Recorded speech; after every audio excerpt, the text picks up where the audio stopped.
Hey guys, wanted to bring you a book review from the truck. This is a book that I just finished recent, lunch break today, and wanted to tell you guys about it. It's Hollow Kingdom by Kira Jane Buxton. I feel like I'm saying that right. Buxton Buxton. It was great. It's basically about humans go through a zombie-ish apocalypse. You have our main character, St.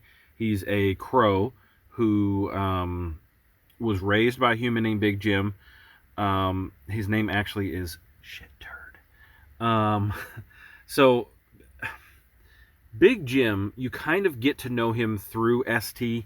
through the series, and he's an interesting character. Obviously St. loves him. He thinks he hung the moon.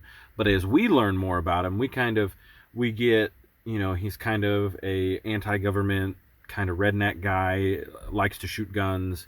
I believe he's an electrician, kind of antisocial, enjoys a good beer.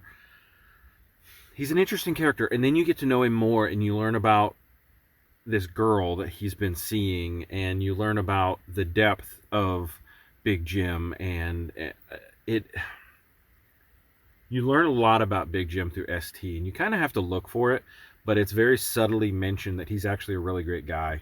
And so it's cool to see that he learned how to be a good person through his owner, who, that he feels like he was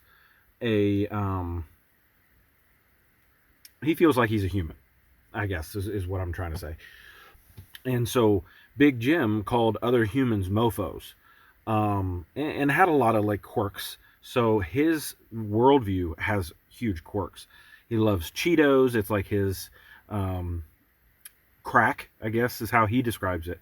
St. does. And you also see the bloodhound. That is Big Jim's other animal.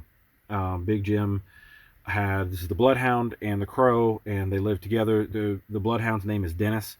And you really get to know St., and St. becomes Dennis's best friend. He can talk, which I've heard that crows could talk if you train them well enough, that crows actually have that ability, that they may even be the second smartest bird, right behind parrots, which is cool. Crows are an impressive bird. I don't know if you've seen a lot of them up close. I'm a nature lover. I really enjoy animals. And so I've looked at crows up close, and they're a big bird. I mean, imagine a bird this size with a big sharp black beak. And they're kind of given a bad rap, especially in fantasy books, because they're carrion eaters. They don't mind eating dead things every now and then, but for the most part they eat whatever is available. Really is kind of what they're very opportunistic birds. So I really enjoyed. It's kind of like a tech virus, and you learn about it, that killed all the humans. It initially starts as like the zombie apocalypse, but you can tell that it kind of morphs through the story. It grows and changes, and there's a lot of references to it being kind of a cancer, which is kind of a neat way to think of the zombie apocalypse, as it being a cancer. But it's not your normal zombie apocalypse. Humans are like in a weird in-between evolution stage kind of thing that is killing them, obviously, but really doing some weird things to their bodies. Some of them have elongated necks. It's just really, really weird, and it all comes from tech, and I think that's really the thing that you kind of learn, is that tech is what eventually kills the human race, just like Terminator. Funny, heartwarming, wonderful story. I had a blast reading it. Some of the chapter entries where you kind of start the chapter, you see it The chapter entries are really funny sometimes. You know, most of the time it tells you who it is, where you are in what part of the United States or wherever you are, and there's like little interludes kind of different um, places. Sometimes you get like a Himalayan elephant. You get here we go right here, Arctic Circle, Greenland, Meditations of a Polar Bear.